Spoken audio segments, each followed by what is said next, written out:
지난 2023년 한 해 동안 교회 안에 있었던 여러 가지 일들, 그 사진들을 또 짧은 영상들을 한번 편집해서 만들어 봤습니다. 보시니까 어떤가요? 저는 이걸 편집하면서 느낀 게 그거예요. 예년에는 이렇게 연말에 영상을 만들면 교회 안에서 또 우리 성도들이 함께 모여서 했던 일들이 참 많았는데, 올해는 영상을 편집하다 보니까 여기서 뭐 했던 사진들은 사실 별로 없고, 오히려 한 7, 80%가 뭐 탄자니아에서 그 어린이들과 또는 신학교와 또 우리가 함께 구제 사역한 일들, 그리고 광주에 있는 다문화 학교에서 우리가 섬기고 함께 나눴던 일들. 남들이 보면 아마 그럴 거예요. 아, 저 교회는 왜 자기들을 위해서 자기들 안에서 하는 사역은 그렇게 없고 뭐 이렇게 다 밖으로 나가서 다른데 그렇게 에너지를 소모하고 있는지, 저렇게 뭐 남들을 위해서 뭐 선교를 한다고 하지만 자기들을 위해서는 사용하는 일이 없으니 그러니까 교회가 성장하지 못하고 부흥하지 못하는 게 아니냐라는 오해를 받을 만도 하다는 생각을 합니다. 하지만 여러분, 우리가 교회를 세우는 이유, 또 교회가 함께 모이는 이유가 어디에 있는지를 우리가 다시 한번 생각해 보기를 원합니다. 에베소서는요, 사도 바울이 교회란 이런 겁니다 라는 그런 내용으로 에베소 성도들에게 보낸 편지죠. 특별히 우리가 함께 읽은 말씀 4장 12절 말씀에 바울이 이렇게 이야기를 합니다. 그것은 다른 게 아니고 그 교회 안에 있는 직분들을 얘기해요. 교회 자체를 뜻하는 이 의미겠죠. 성도들을 준비시켜서 뭘 위해서요? 봉사의 일을 하게 하고 그리스도의 몸을 세우게 하려고 하는 것입니다 라고 이렇게 이야기합니다. 성도들이 준비가 되어야 한다라고 말합니다. 13절에는 이제 온전케 한다라는 말도 있는데, 다른 번역에서는 준비시킨다는 것을 온전케 하여 라고 번역해 놓기도 했습니다. 따라서 여러분, 교회가 성도들을 준비시키고 온전하게 하는 일을 합니다. 근데 그것은 뭘 위해서요? 봉사하게 하려고. 봉사는 결국 어디로 이어집니까? 우리가 그리스도의 몸으로 예수 그리스도의 손과 발이 되기 위해서 우리는 그 봉사의 일을 한다라고 오늘 말씀하고 있죠. 따라서 여러분, 저는 여러분들과 함께 온전하게 되기 위해 함께 예배하고 기도하고 뿐만 아니라 우리가 함께 말씀을 나눕니다. 우리가 온전해지기 위해서 말씀을 나눕니다. 우리의 몸도 온전해져야 됩니다. 그래서 성도들의 건강을 위해서, 아픈 분들이 계시면 하나님의 치유의 은혜를 위해서 기도합니다. 몸만 건강해지면 되는 게 아니라 마음도 건강해져야 되기 때문에 낙심한 사람, 괴로워하는 사람이 있으면 위로하고 권면하면서 하나님이 함께 하십니다 라는 은혜의 말씀을 함께 나눕니다. 성공한 사람만 있는 게 아니라 실패한 사람도 있기 때문에 실패한 사람에게는 우리가 찾아가서 위로해주고 다시 손잡아 일으켜주는, 다시 한번 도전할 수 있는, 다시 한번 일어설 수 있는 그런 격려도 함께 나눕니다. 그렇게 온전하게 세우는 일이 바로 교회의 사역이고 또한 교회의 목적이죠. 그런데 그렇게 해서 우리가 온전해졌습니다. 몸이 온전해지고 우리의 마음도 건강해지고 우리의 사업도 하는 일도 모두 잘 되게 되었습니다. 그런데 그렇다면 그것으로 교회의 목적은 다 이룬 것이냐? 그게 아니죠. 이제 온전해진 교인들이, 성도들이 함께 봉사의 자리로 나아가도록 봉사의 일을 하게 하고, 그 봉사를 통해서 우리는 따로 떨어져 있는, 각각으로 흩어져서 제멋대로 움직이는 그런 개인이 아니라 우리는 예수 그리스도의 한 몸입니다. 제가 손가락이라면 여러분들은 손마디입니다. 여러분들이 손마디라면 교회는 손목입니다. 그렇게 함께 연결되어 있어서 예수님이 손으로 무엇을 하실까요? 말씀에 보면 예수님은 소경의 눈을 만져주기도 하셨습니다. 죽어서 누워있는 소녀의 그 손을 잡아 일으켜 세워주기도 하셨습니다. 태어나면서부터 한 번도 걸어본 적이 없는 안진뱅이를 손을 잡아서 일으켜 세워주기도 하시고, 문둥병자의 그 몸을 만져주기도 하시고, 자, 예수님이 손으로 하셨던 그 일들을 이제 우리가 그분의 손이 되어 우리가 그 일을 감당하겠다라는 것이, 그렇게 우리가 온전해지고 봉사의 일을 감당하고 또한 예수의 손과 발이 되도록 하게 하는 것이 교회를 통해서 성도 한 사람 한 사람에게 일어나야 할 그런 모습이고 또한 그런 변화라는 사실이죠.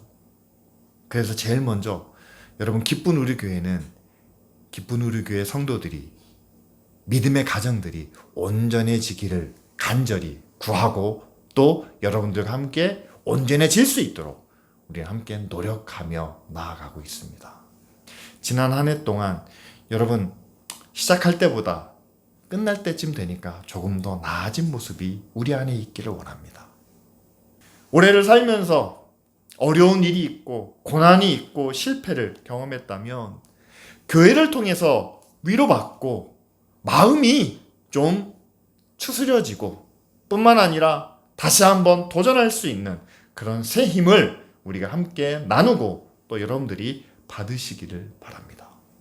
하나님은 교회를 통해서 성도들이 또한 믿음의 가정이 온전해지기를 간절히 원하시기 때문이죠.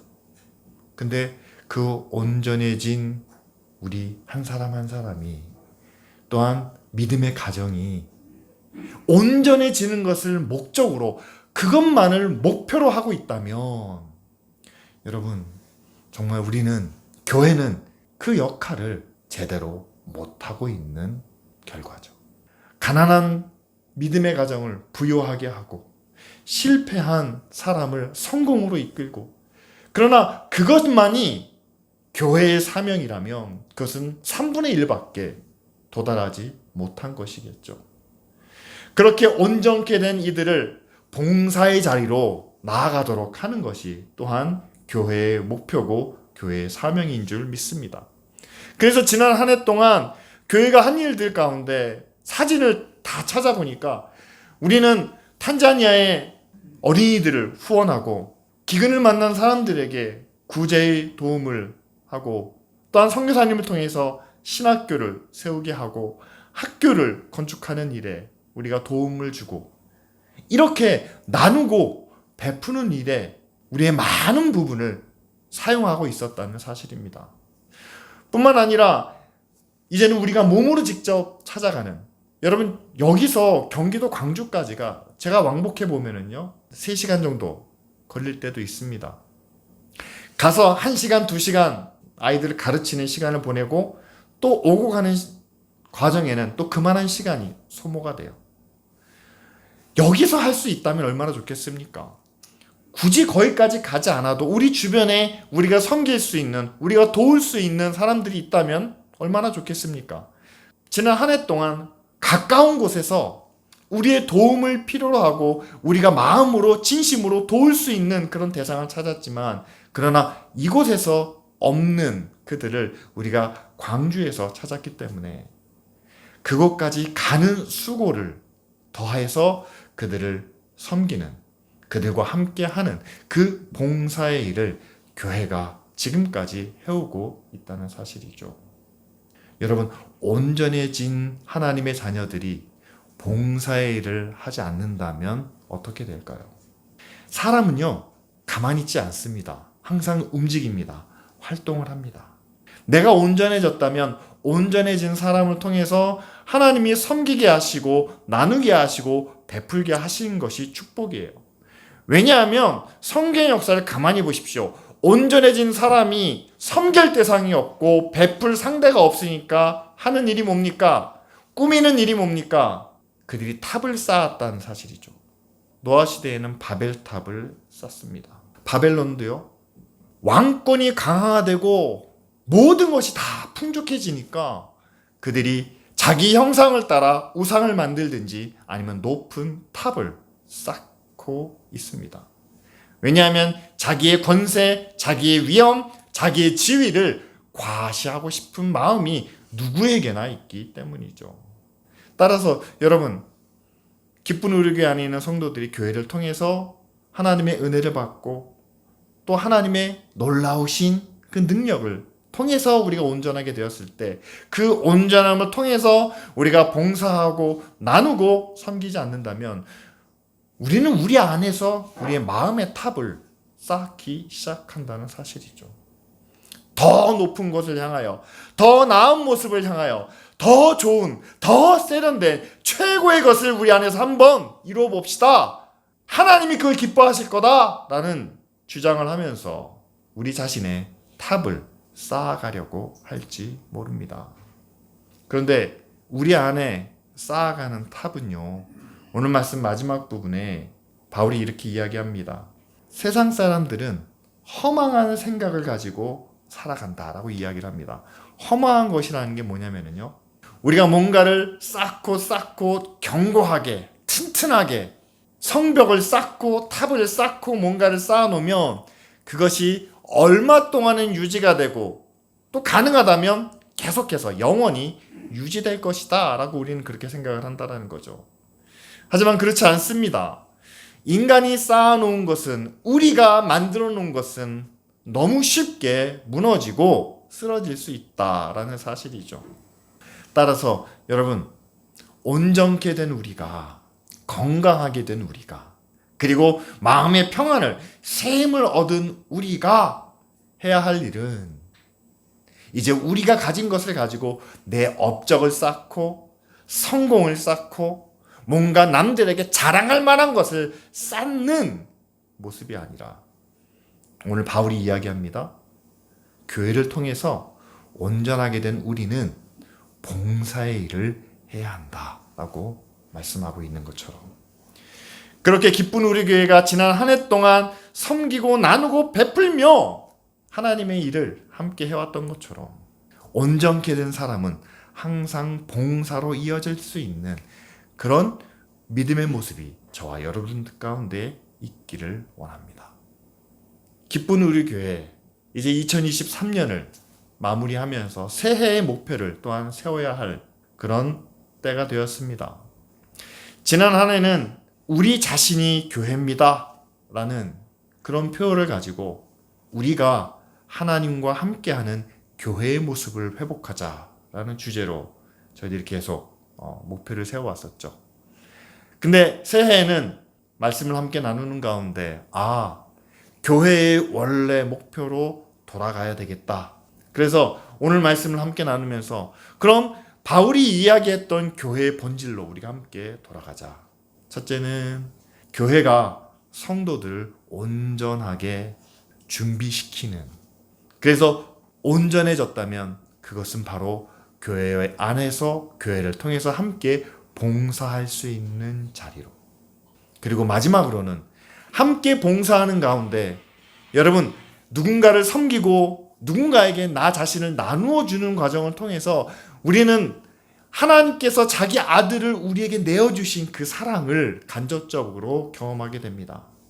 우리에게 이 세상을 주시면서 정복하고 다스리라 라고 말씀하신 그 의미를 다문화 학생들을 가르치면서 그들이 듣든지 듣지 않든지 그들에게 필요한 것들을 이야기해주고 그들과 함께 시간을 나누면서, 정말 하나님은 가장 좋은 것으로, 가장 완전한 것으로 주셨지만 그러나 그것을 받아들인 인간의 모습은 너무나 불완전하고 때로는 악하고 이기적일 수밖에 없다는 것을 보면서 하나님의 마음이 어떠셨을까라는 것을 조금은 헤아릴 수 있었습니다.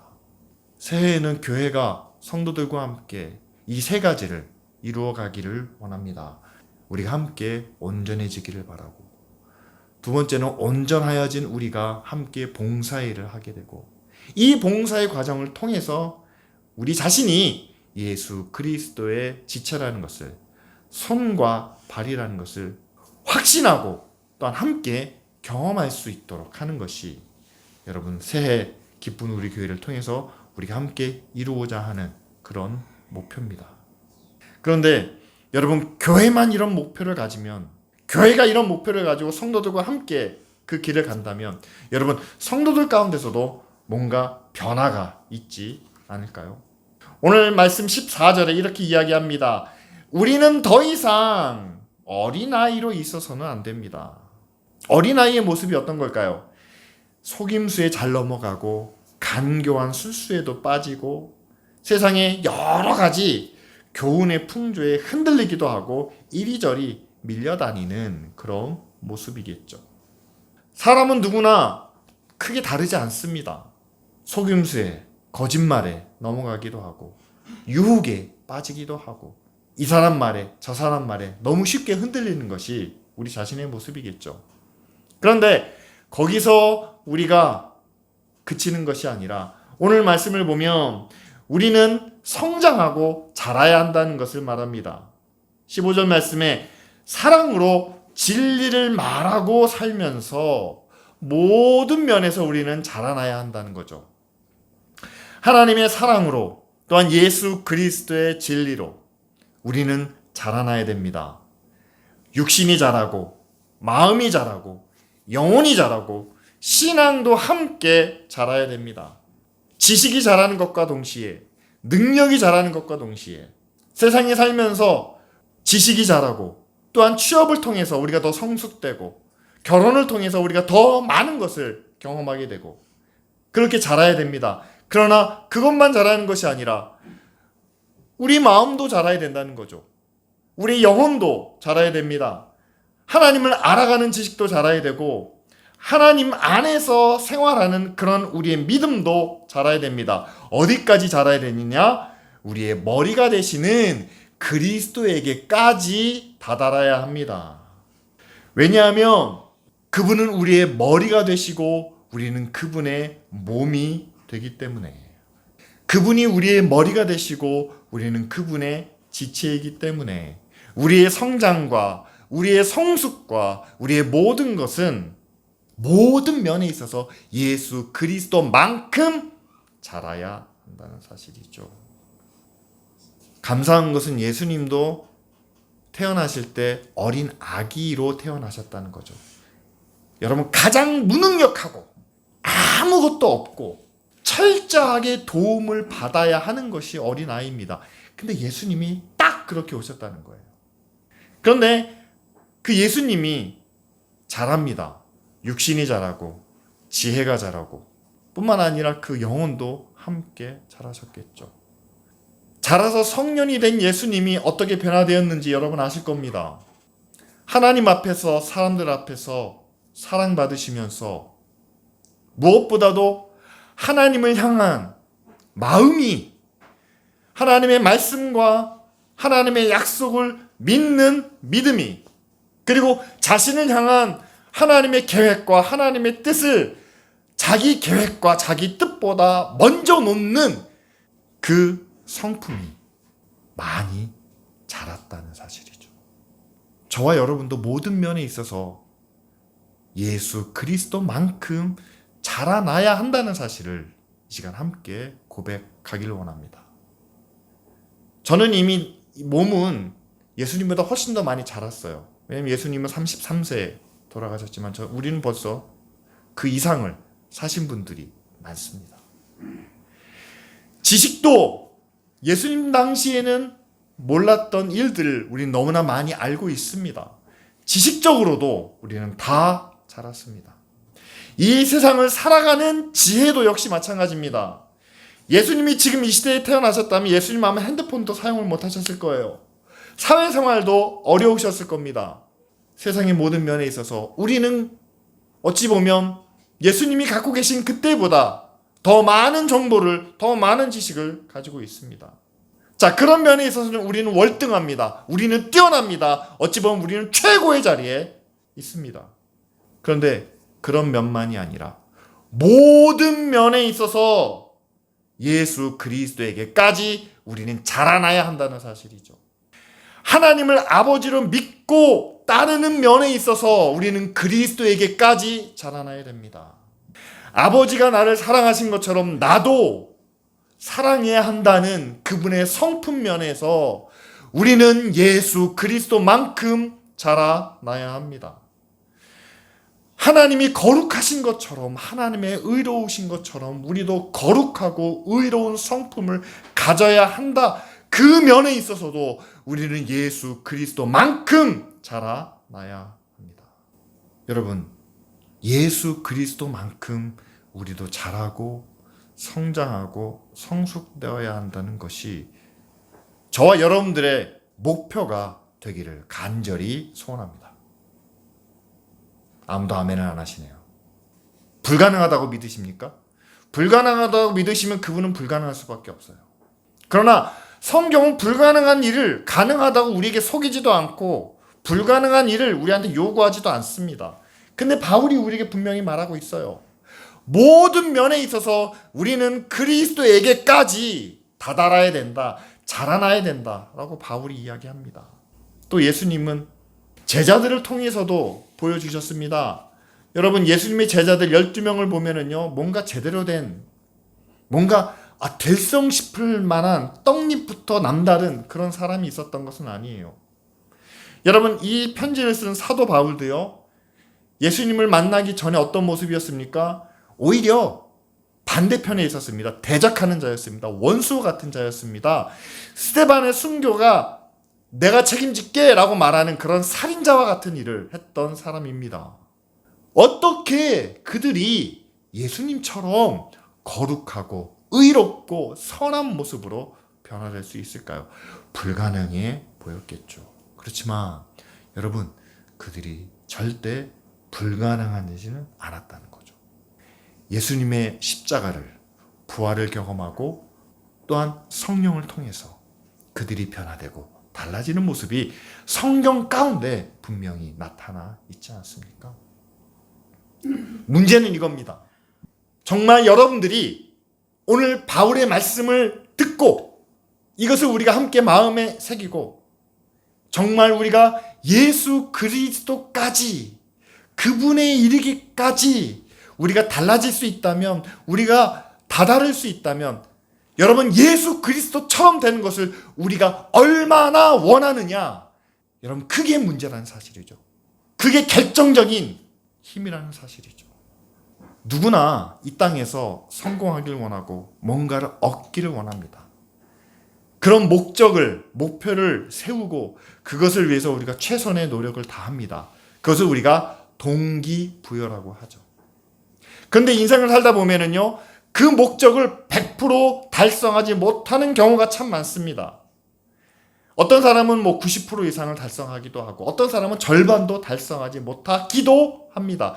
하지만 내가 이것을 바라보며 내가 열심히 살았습니다. 한눈 팔지 않았습니다. 나는 최선을 다했습니다. 우리는 그것 자체를 굉장히 높이 평가합니다. 왜냐하면 그 목표를 위해서 자기 시간을 가치 있게 보냈기 때문이죠. 여러분, 하나님도 우리에게 그걸 요구하신다고 생각하지 않으십니까? 자, 예수 그리스도를 믿음으로 하나님의 자녀가 되었는데 과연 우리 중에서 하나님의 자녀답게 사는 목표를 세우고 그것을 위해서 우리의 시간을, 우리의 에너지를, 우리의 모든 것을 아낌없이 쏟아붓는 사람이 과연 얼마나 될까요?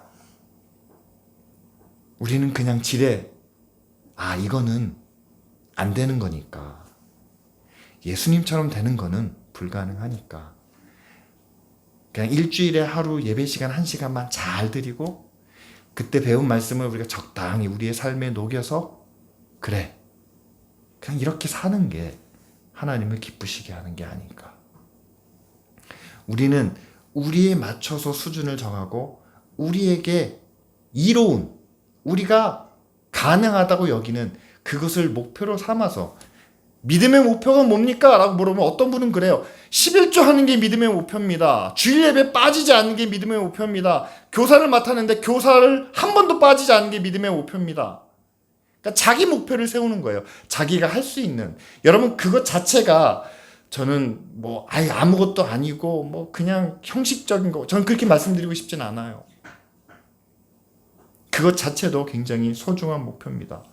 그런데 오늘 말씀이 우리에게 보여주는 우리 믿음의 목표는 여러분 그리스도에게까지 다다르는 것이 목표라는 사실이죠.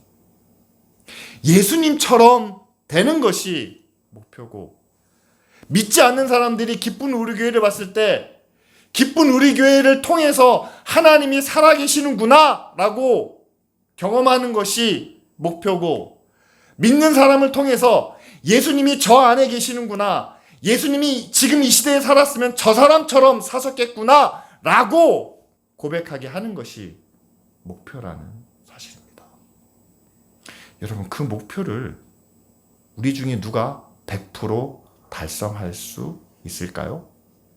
현실적으로는 못한다라는 말이 정답일 겁니다. 그런데 여러분, 생각해 보십시오. 성경이 우리에게 그것을 목표로 정해 주셨을 때는요, 거기까지 가도록 우리를 인도하시는 것이 하나님의 뜻입니다. 성령이 우리를 뒤에서 밀어주시는 것이 거기까지 나아가도록, 세상은 모두 어둡지만 말씀으로, 진리로, 성령으로, 빛으로 인도하시는 것이 하나님의 뜻입니다. 네, 앞에서도 말씀드렸잖아요. 인생의 목표를, 인생의 꿈을 세워놓고 그것을 위해서 비록 그것의 절반도 이르지 못했지만 그것을 위해서 최선을 다하며 살아갔던 그 삶을 우리가 가치 있게 여기는 것처럼, 예수님처럼 살아가는 그 거룩한 목표를, 하나님의 자녀로 합당하게 살아가는 그 엄청난 목표를 우리도 마음에 두고 그 목표를 이루기 위해서 최선을 다하고 시간도 정성도, 여러분 심지어는 내가 세운 목표가 있는데 그 목표가 하나님의 자녀가 되는데, 예수 그리스도를 닮아가는데 뭔가 문제가 된다면, 그것이 서로 조화가 되지 않는다면 세상의 목표를 잠시 내려놓고 주님을 닮아가는 그 목표에 우리가 전심을 다할 수 있는, 여러분 그 자리까지 나아가는 그 모습을 하나님께서 그 가치를 인정해 주시고 그 마음을 칭찬하시고 진정한 하나님의 자녀라고, 천국에 합당한 믿음의 사람이라고 인정해 주시지 않겠습니까? 새해 기도해야 될 내용, 그 안에 항목 가운데 여러분들의 개인적인 목표를 적도록 첫 번째 칸에는 그렇게 해놓고요, 두 번째 칸에는 우리의 믿음의 목표를 적도록 제가 해놨습니다. 그리고 세 번째는요, 교회와 사회를 위한 건데, 여러분 우리 교회가 목표로 삼아야 될 것에 대해서도 적어주시면 좋을 것 같아요. 우리가 새해를 시작하면서 여러분 자신의 삶에 있어서, 여러분 가정에 있어서, 또한 여러분 자녀들에게 있어서 새해에는 우리가 이런 목표를 세우며 열심히 살아가겠습니다 라는 것을 위해서 우리가 함께 기도하길 원합니다. 교회가 함께 기도하겠습니다. 여러분들의 목표를 위해서 우리가 함께 기도하면 하나님께서 분명히 들으시며 은혜 주실 것을 믿습니다. 그것이 여러분들을 온전하게 하는 큰 힘이, 또한 능력이 되겠죠.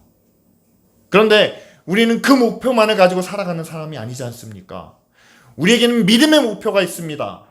바울이 말하는 모든 면에 있어서 예수 그리스도에게까지 이를 수 있는, 우리의 마음도, 우리의 믿음도, 우리의 성품도 예수 그리스도처럼 될 수 있는 그 목표를 여러분들 삶 가운데서 찾아서 여러분 그것을 꼭 목표로 삼아서 한 해 동안 우리 함께 열심히 기도하며 살아가기를 원합니다. 내 인생의 목표가 전부인 사람들이 많습니다. 그러면서 하나님도 이걸 원하실 거다라고 그렇게 스스로 변명을 늘어놓습니다. 근데 저는 반대라고 생각합니다. 하나님이 우리에게 원하시는 목표가 있습니다. 그것이 먼저고, 그것을 향하여 우리가 최선의 삶을 살 때 내 목표는 부차적으로, 부가적으로 그것과 함께 어울려서 이루어져 가는 것이 저는 맞다고 믿습니다. 여러분, 기쁜 우리 교회도 그런 거죠.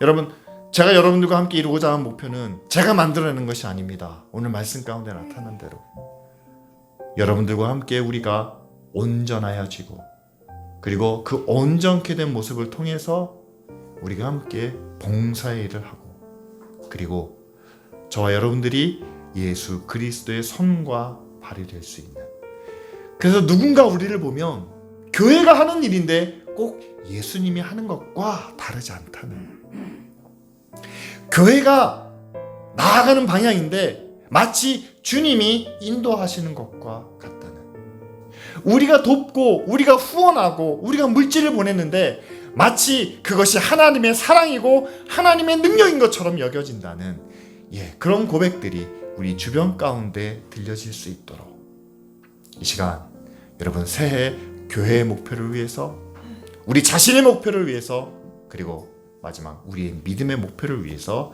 이 시간 다 같이 함께 기도드리겠습니다.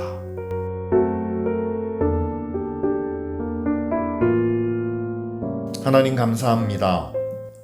하나님께서 이 교회를 축복하시고 지난 한 해 동안 많은 사랑과 은혜 가운데 이웃을 돌아보며 또한 귀한 사명을 감당하게 하시니 감사합니다. 새해에는 우리가 보다 분명한 목표를 가지고 성도들을 온전하게 하며 봉사의 일에 힘쓰며 그렇게 예수 그리스도의 지체가 될 수 있는 기쁜 우리 교회가 되게 하여 주시옵소서. 성도들의 가정과 아버지 그들의 삶 가운데서도 하나님, 그들의 목표를 통해서 하나님의 선하신 뜻이, 하나님의 거룩하신 영광이 나타나게 하여 주시옵소서. 예수 그리스도에게까지 다다르는 아버지 하나님, 그것이 우리의 믿음의 목표가 되게 하시고 그 일을 위하여 우리의 마음을, 우리의 시간을, 또한 우리의 정성을 하나님 앞에 드리는 축복의 자녀들 되기를 원합니다. 그래서 아버지 하나님, 믿지 않는 사람이 세상이 우리를 볼 때에 하나님의 살아계심과 하나님이 우리와 함께 하신 것을 그들도 알고 깨닫게 하옵소서. 감사드리며 예수 그리스도의 이름으로 기도합니다. 아멘.